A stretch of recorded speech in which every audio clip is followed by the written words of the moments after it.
The human engineer had seen hundreds of them marched in silent, trembling, stripped of names, burned alive to keep the city's lights on. But that day, just as he turned to leave the chamber, one of them reached out through the grate, her skin blistering from the heat. Her voice barely a whisper through the roar of fire, and she said just one word, please, and something in him shattered. He had walked that corridor 1,000 times before tall concrete walls on both sides, with only narrow red lights to guide him as steam hissed through metal pipes and the faint smell of burning skin always lingered just enough to turn his stomach, yet never enough to make him question his job, because this was the world now, a world where the energy crisis had gone too far, where batteries and solar and wind had failed, and desperation had led to experiments, and the Kivu experiments had led to a horrifying solution: alien bodies, organic non-terrestrial tissue, when compressed and processed at high temperatures, produced energy more potent than any fuel discovered before, so the government classified them as non-sentient biomass and called it lawful recycling, and the public turned their eyes away, and the lights stayed on, and the machines kept humming, and people kept dancing under neon signs, while screams echoed far below in the city's depths, where men like him, men who once worked clean jobs, now ran death plants and called themselves engineers, not executioners. But that day everything changed, because that was the day she reached out and touched his hand, and her skin was like fire, and her eyes were wide not with rage, but with fear, and she said the word he hadn't heard from any of them before, a simple word, a human word, not alien at all, and it slipped through the smoke like a dagger to his heart. She said, please, and he froze. Her body had been forced into the prep chamber just moments before, still wet from decontamination fluid, her small frame trembling from cold and fear, and when the floor panels had started to glow red, she hadn't screamed, she hadn't fought. She had just reached through the gap and touched him, and in that moment, something inside him that had long been buried under years of routine and excuses clawed its way back to life, a piece of his humanity, and he yanked his hand back as if burned. But the look in her eyes stayed, and the heat grew, and the overhead systems began the final cycle, but he didn't move, not at first, not until he saw the tears roll down her face, not until the word repeated again, softer, like it hurt her to say it, please, and the control panel chimed, and the chamber seals began to hiss closed, and he acted without thinking, slammed his hand against the override, and the panel blared a warning, and the system paused, and the cameras blinked, and he heard the supervisor's voice bark through the intercom asking what the hell was going on, but he didn't answer. He ran to the chamber door, punched the emergency unlock, and tore it open, ignoring the scalding heat that seared his palms, and there she was, crouched in the far corner, her body shivering, her skin glowing faintly blue with rising heat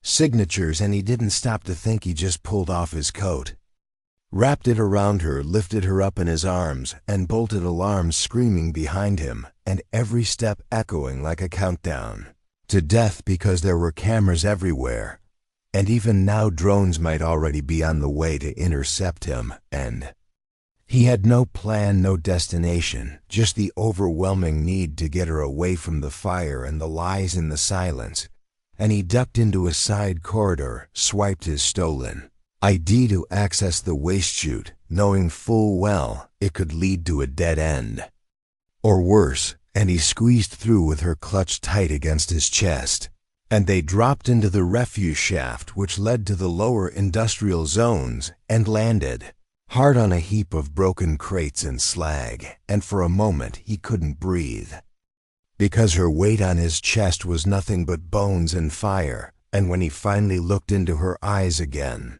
they were wet and wide and still afraid, and she didn't speak again, not yet, but her fingers clutched his arm like he was the only thing holding her to this world, and maybe he was.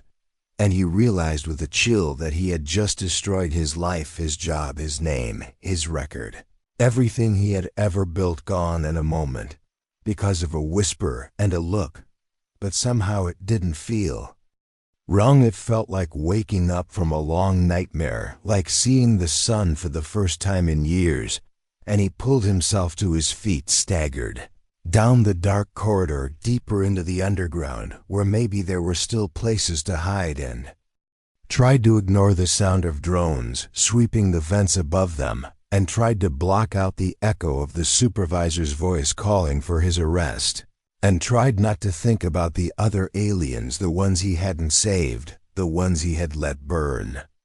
And as they moved through the shadows, she finally spoke again, not in a language he understood, but in broken bits of English learned from the screams of others. And she said, "You helped me." And he nodded, and she said, "I remember you." And that chilled him because he had never seen her before, or so he thought. But then again, they had all blurred together after so many days and weeks and months of pressing buttons and never looking through the glass.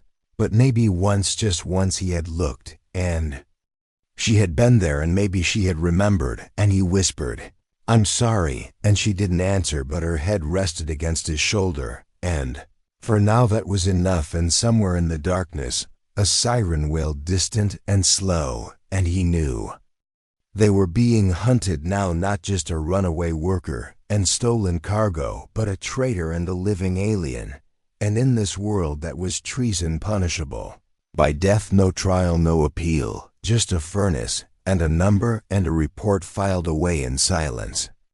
The city would never know the truth, and no one would care, but maybe, just maybe, he could get her out, and maybe, just maybe, he could find out who she really was, and why when she said please it had sounded not like fear, but like hope.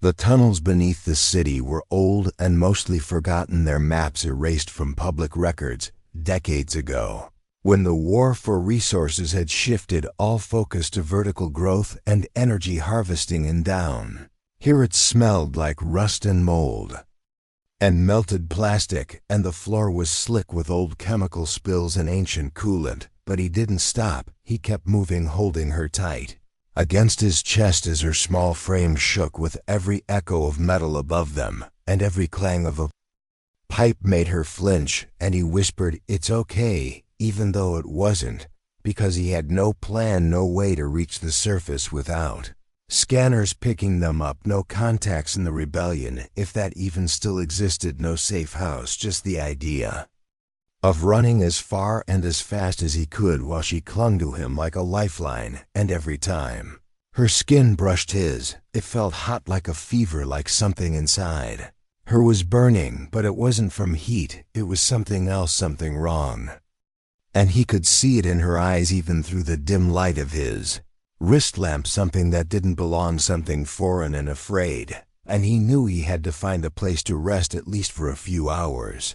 So he ducked into an old maintenance pod, sealed it shut from the inside, and turned off every signal, every light, every traceable emission. And when silence fell at last, he finally looked at her, really looked, and saw the wounds across her arms and legs, thin deep lines like surgical scars, pulsing faintly blue like veins full of liquid light. And she was breathing hard, eyes unfocused, mouth dry and cracked. And when he tried to offer her water, she recoiled for a second, as if confused by the gesture, then slowly took the bottle with shaking hands and drank too fast, choking but not letting go.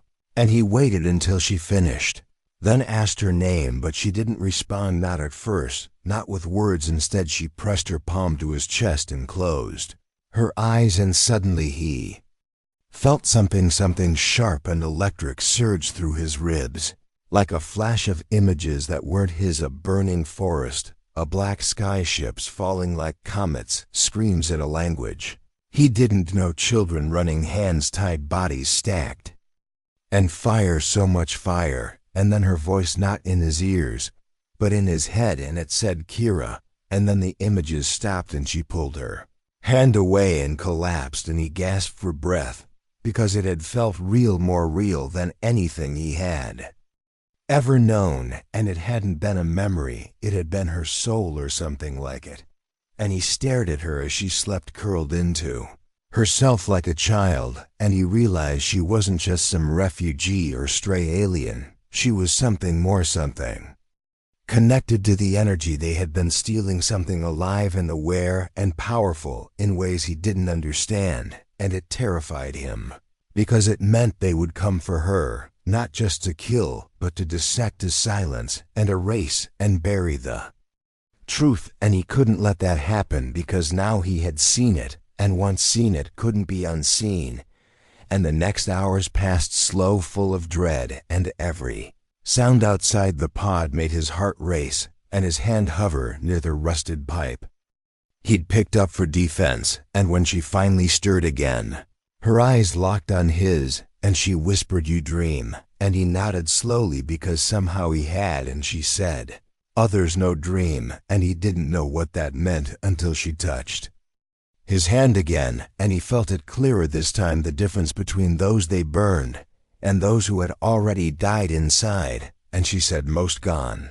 Already inside, only body left, fuel. But you still whole," and her voice trembled as if that mattered more than anything else. And he asked her why they had taken her, and she looked away and said, "Because I glow." And in that moment he remembered the reports, the classified memos that spoke of anomalies, glowing cores, unstable energy bursts inside certain captives, and the command to isolate and extract and burn faster than usual, because their reactions were volatile.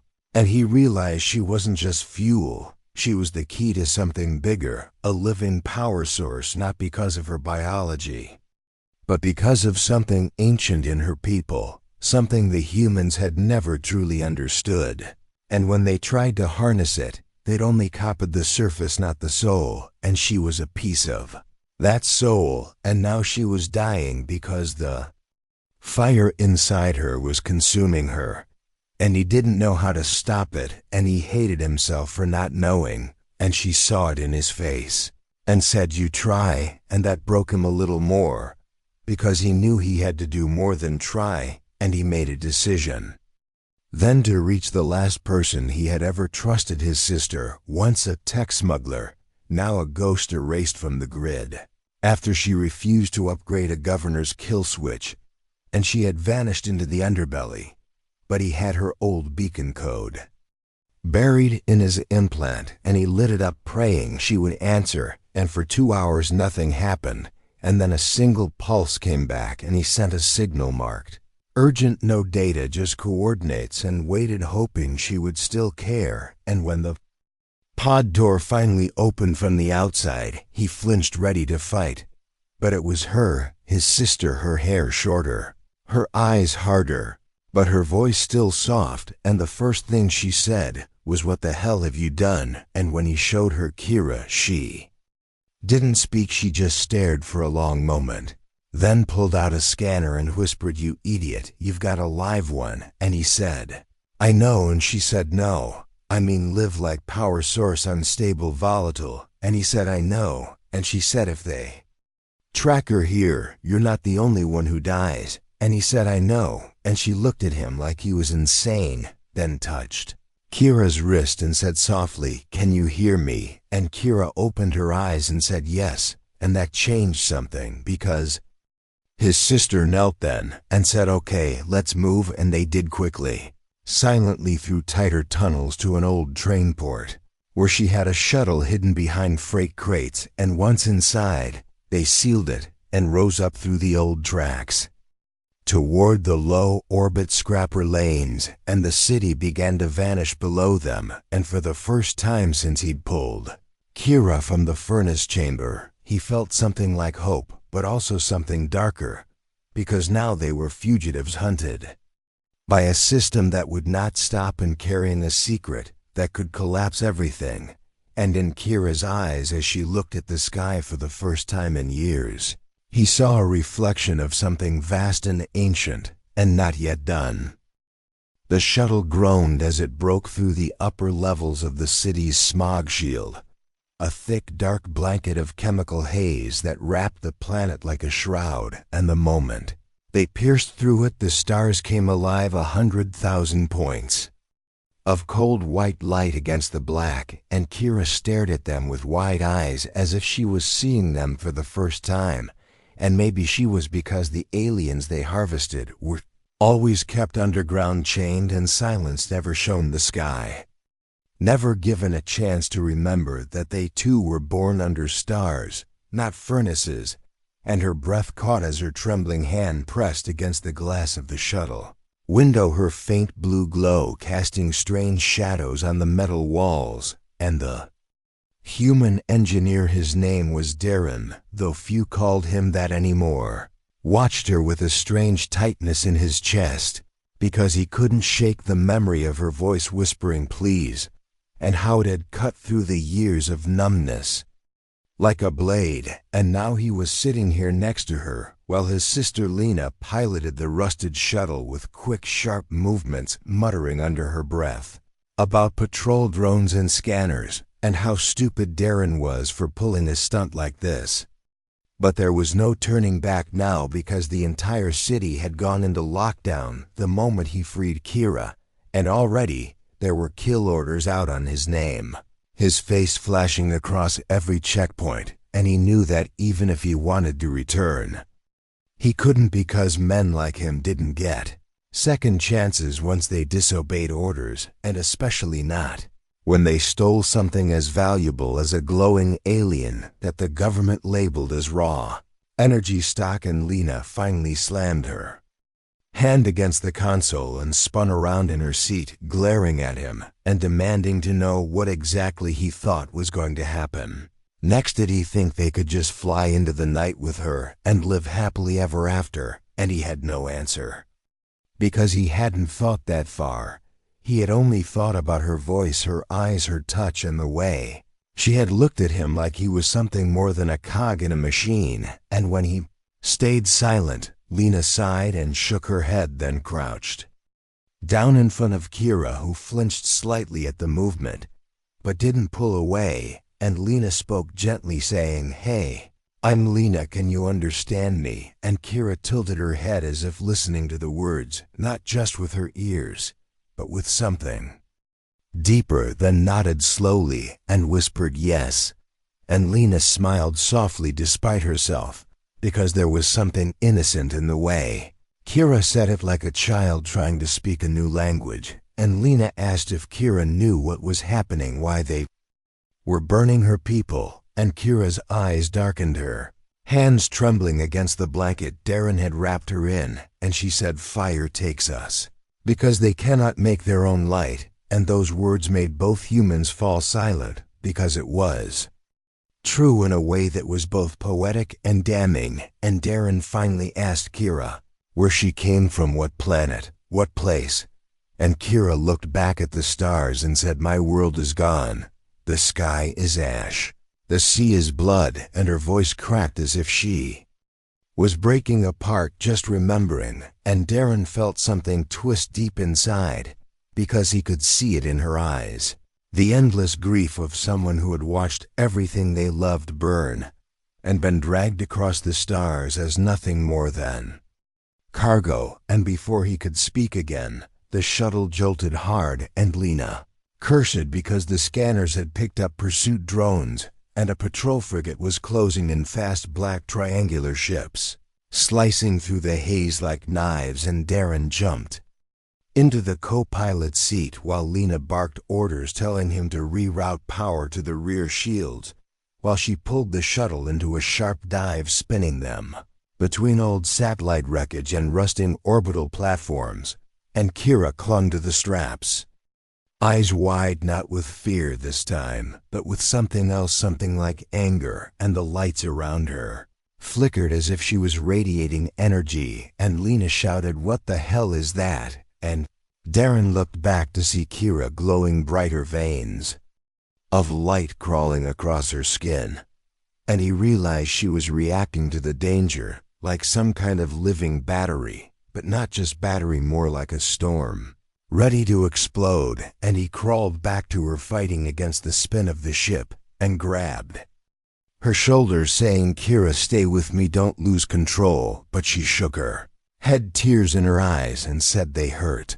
"US always hurt us," and the glow pulsed harder, and suddenly the whole shuttle's lights flared bright white, and Lena screamed that the consoles were overloading, and Darren had no choice but to hold Kira tighter, whispering that she was safe now, that he wouldn't let them take her again, and something in his voice must have reached her because the light softened, the humming stopped, and she collapsed against him exhausted, her breathing shallow and weak, and Lena managed to break them free from the frigate's tractor beam by slamming the shuttle into a debris field where old mining rigs floated like skeletons, and they drifted silent for hours, hiding among the wreckage until the scans cleared, and only then did Lena finally turn around again, sweat dripping down her forehead, and said, "She's not just an alien, is she?" And Darren shook his head because he didn't know what else to say, and Lena sighed and leaned back, saying, "You always did know how to pick the impossible fights." And then softer she added, "But I'm with you, brother." And those words hit Darren harder than any blow, because it meant he wasn't alone, not anymore. And as Kira slept between them, wrapped in a blanket that smelled of burnt metal and oil, he watched her chest rise and fall, and wondered what price they would pay for saving her, because deep down he knew this was only the beginning. And whatever power burned inside her, it was something far bigger than either of them could imagine, and it would not stay hidden for long. The station was bigger than he expected, stretching wide in broken rings around the twin stars that burned so close together their light bled into one another like two golden fires merging into a single storm, and it looked dead from the outside.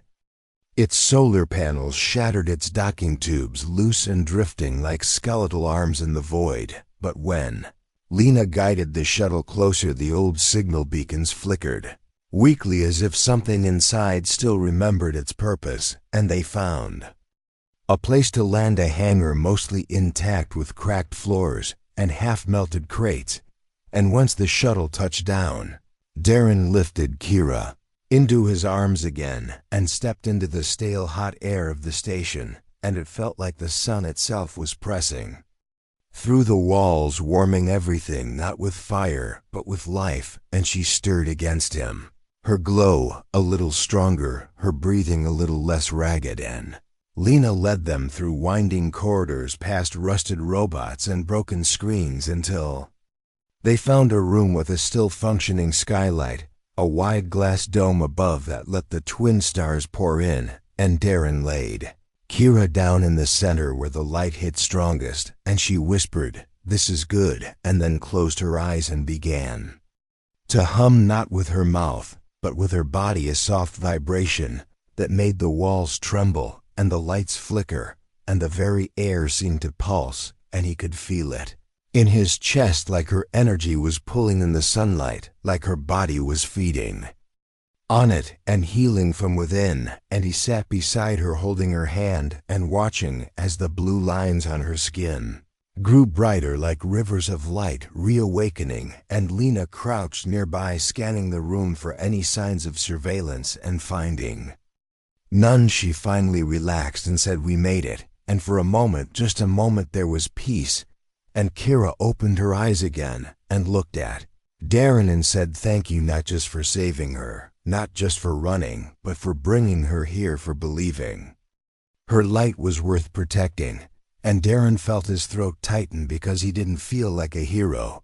He felt like a man who had been sleepwalking for years and only now had begun to see. And he asked her, "What now?" And she said, "Others are still burning, others need light." And he nodded, because he already knew what she meant. They couldn't stay here forever. They couldn't hide while more of her people were killed and used as fuel. And Lena heard it too and said, "You want to fight, don't you?" And Darren said, "We have to." And Lena sighed and said, "Then we'll need more than hope, we'll need allies." And that was when Kira sat up straighter, her hands glowing bright, and she said, "I can call them." And they looked at her confused, and she said, "Those who hid, those who still glow, they feel me now, they hear my song." And she pressed her hand to the floor, and a surge of white light spread like roots into the station, and the dead panels lit up one by one until the room felt alive. And then far above the dome a shape moved, a ship old and strange, descending slow and quiet, and Lena grabbed her. Scan her eyes wide, because the ship wasn't human, it was alien, very alien. But not military, not a threat, and Darren held Kira close as the ship docked and a ramp extended, and from it came 3 figures, tall and thin, with skin like copper and eyes like stars, and they moved like water and paused when they saw her, and dropped to their knees and whispered something in their language.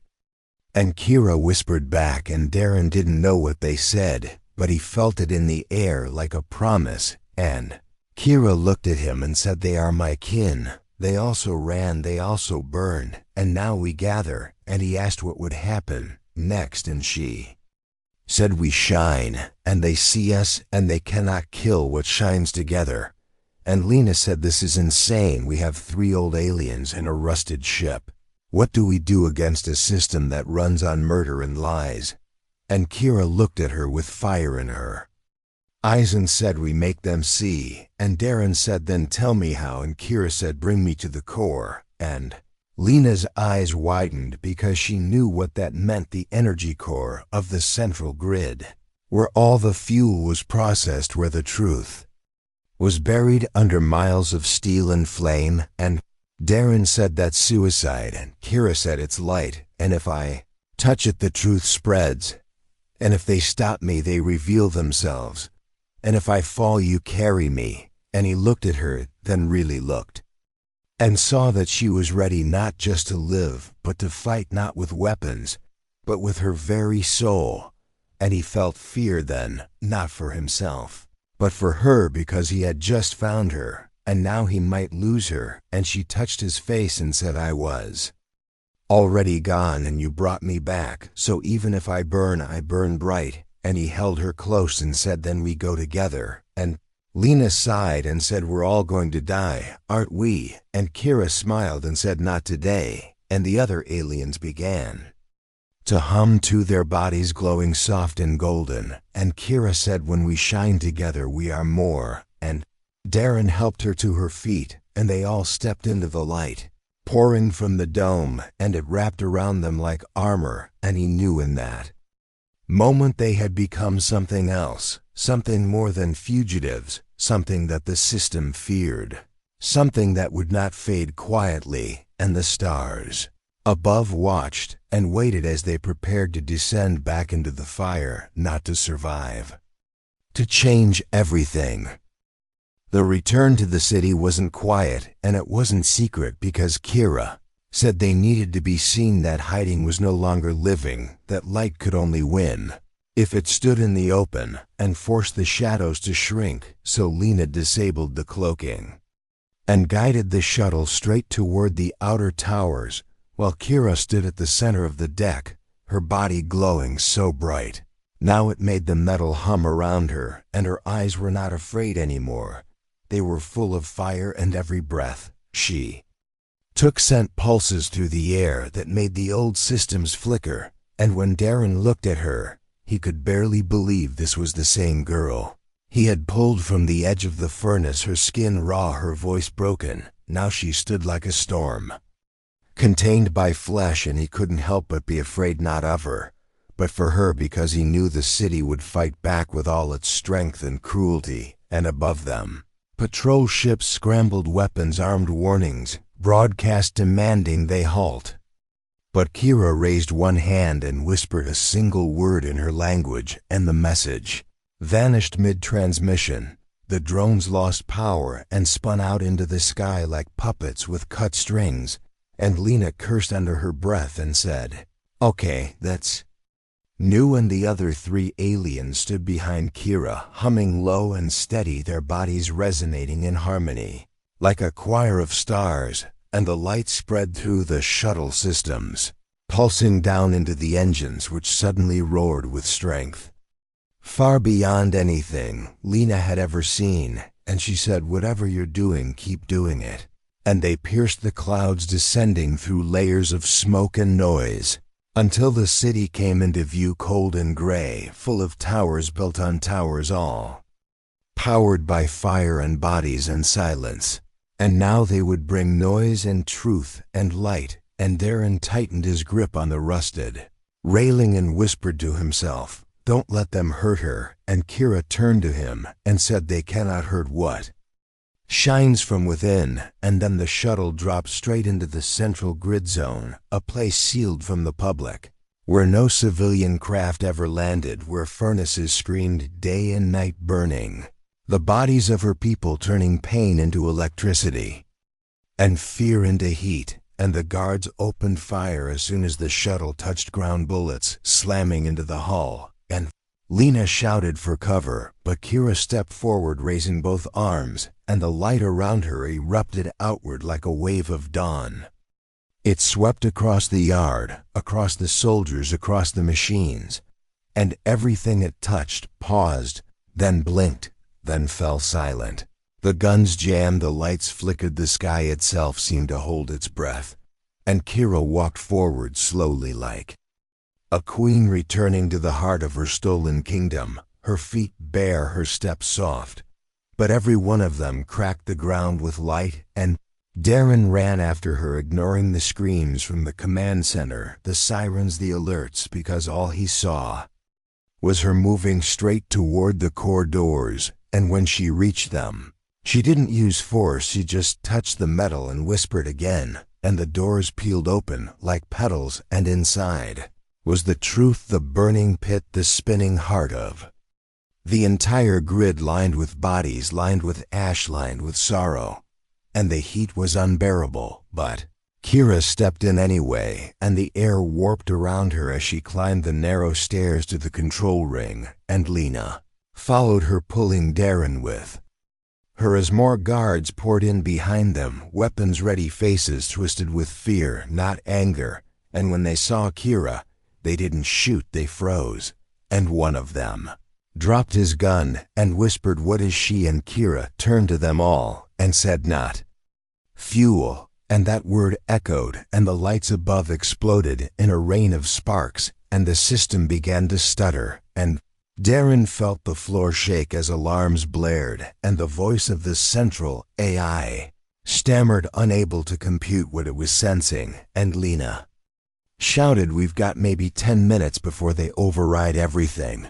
And Kira said, "That's all I need." And she sat in the center of the ring, her legs folding beneath her, her hands pressing to the floor, and the glow from her body surged like lightning through the entire platform and into the core, and then into every cable, every conduit, every circuit in the city. And suddenly, every screen in every home and every tower lit up with her face, with her voice, with her song. And it wasn't words, it wasn't commands, it was memory, it was truth, it was the screams of her people, the burning of their world, the theft of their light, the pain turned into numbers, and the silence of the system that used them. And people everywhere stopped.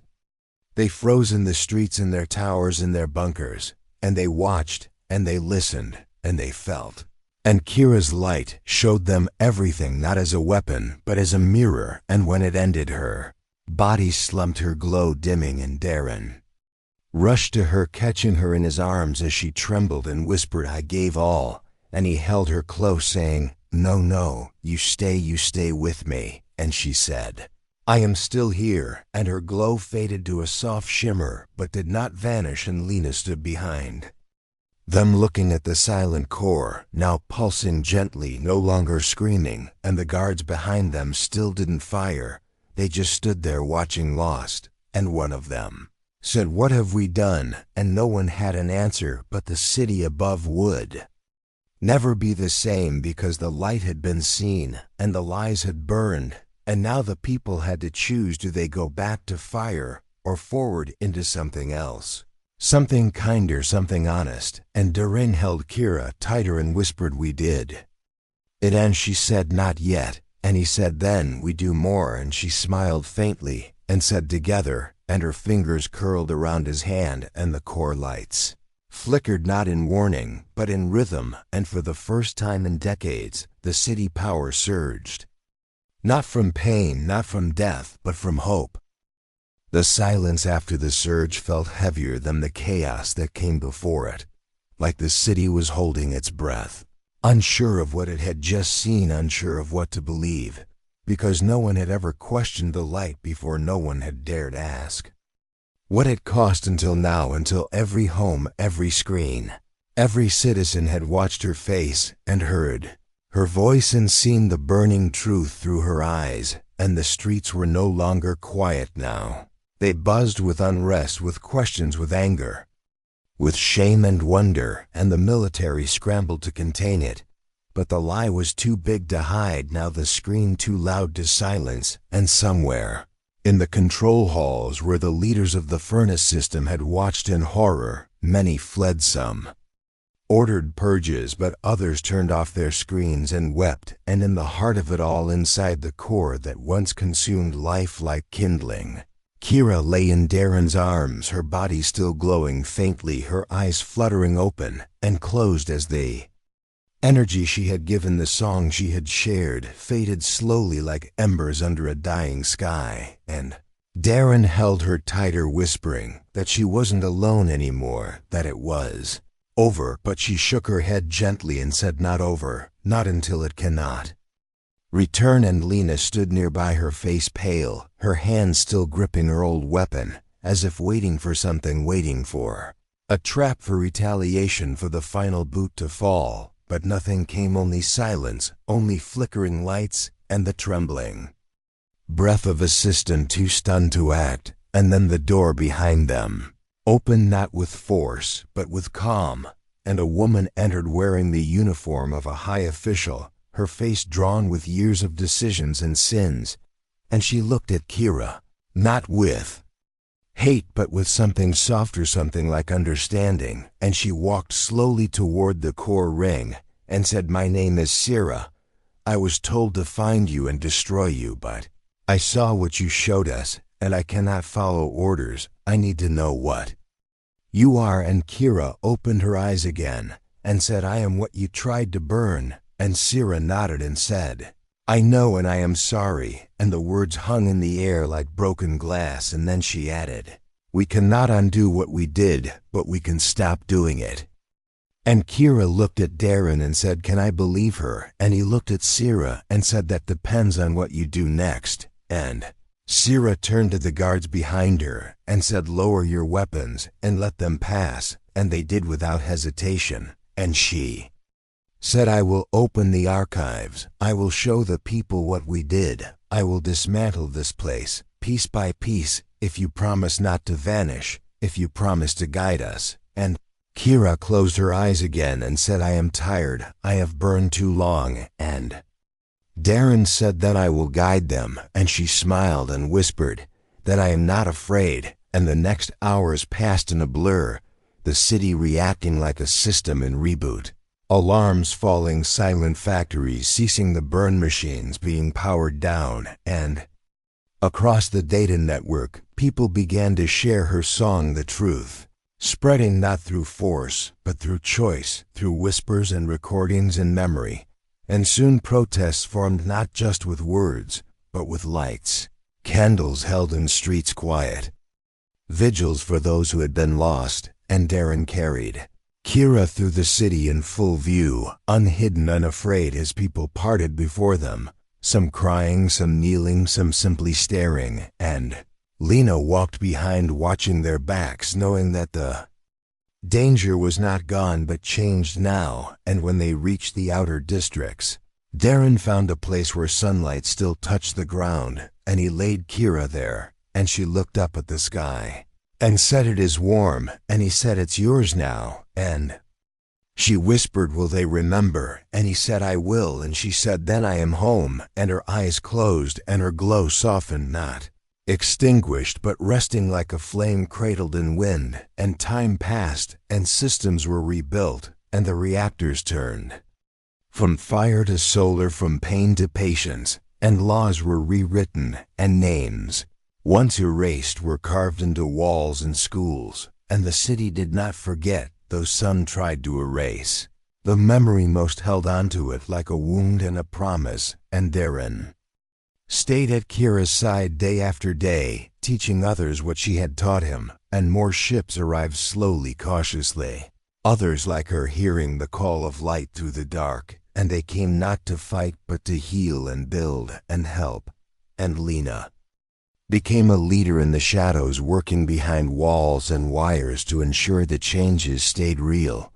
And one day, years later, Darren sat beside Kira again, her body unchanged by time, her glow steady and soft, and he whispered, "Do you remember?" And she opened her eyes and said, "Always." And he smiled and said, "The city is different now." And she nodded and said, "You are too."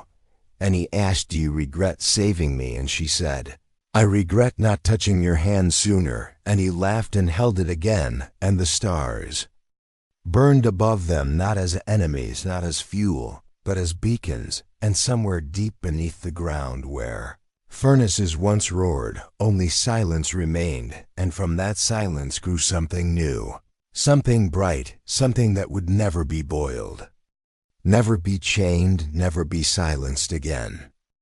The wreckage field was cold and silent, and Lena parked the shuttle between two massive cargo haulers that had been floating dead in orbit for years, covered in rust and ghost signals, with frozen solar panels like wings folded in death, and for a few precious hours no scanners touched them, and no patrols came close, and Darren sat beside Kira, watching her sleep with her small hands clutching the edge of the blanket like she feared someone might pull it away while her skin still glowed faintly in the dark, not as strong as before, but enough to make the air shimmer slightly around her, and he felt the weight of what he had done growing heavier with each second, because he had broken every law he had sworn to follow, destroyed his career, betrayed the system that fed him and protected him, and all of it for a girl he hadn't even known a day ago, who wasn't even human,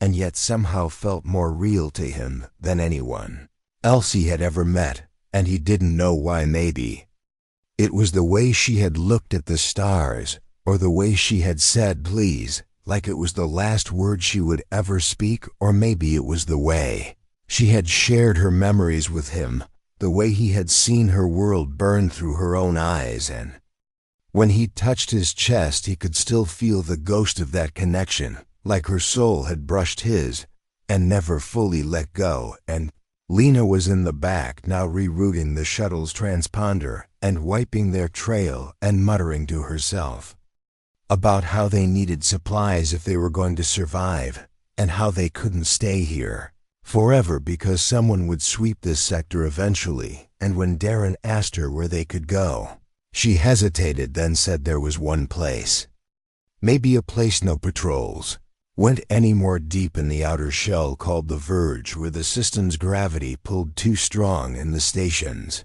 there had been half abandoned after the last quake, and it was dangerous and full of pirates and broken law, but it was a place to hide if they could reach it.